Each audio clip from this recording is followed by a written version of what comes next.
আসসালামু আলাইকুম। আজকে চলে এসেছি ৩০০ ফিট বাণিজ্য মেলায়। এই জায়গার মধ্যে সবাই থেকে আকর্ষণ যেই জিনিসটা সেটা হচ্ছে এক কাপ চায়ের দাম 50 টাকা। তাই আর লোভ সামলাইতে পারি নাই, তাই চলে গেলাম 50 টাকায় এক কাপ চা খেতে। কিন্তু এই জায়গায় আসার পর দেখলাম অন্য নিয়ম। এই জায়গার মধ্যে আসলে অবশ্যই আপনার টোকেন নিতে হবে। টোকেন ছাড়া আপনাকে চা দিবে না, টাকা যতই থাক।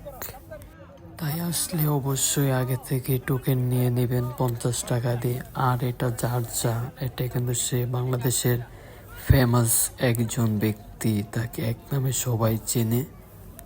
তাই ফেমাস ব্যক্তি চা খেতে সবাই চলে আসে, তাই আমরাও চলে এসেছি। আসলে ভাই, আমি ইউটিউবের মধ্যে নতুন, ইউটিউবটা খুলেছি। আশা করি আপনারা আমাকে সাপোর্ট করবেন। আমি আপনাদের ছোট ভাইয়ের মতন। আসলে সাপোর্ট না করলে কখনো বড় হওয়া যায় না। আমার ভিডিও বিদেশ থেকে এবং দেশে থেকে যারাই যেখান থেকে দেখেন, অবশ্যই ভাই আমাকে একটু সাপোর্ট করবেন। আমি নতুন ইউটিউবার, আপনাদের সাপোর্ট পেলে আমি অবশ্যই সামনে আরও ভালো ভালো ভিডিও দেব। প্লিজ ভাই আমাকে সাপোর্ট করবেন। আমার লিঙ্কটা দেওয়া আছে।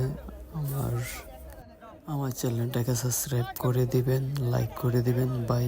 আপনাদের কাছে এটি রিকোয়েস্ট। আল্লাহ হাফেজ।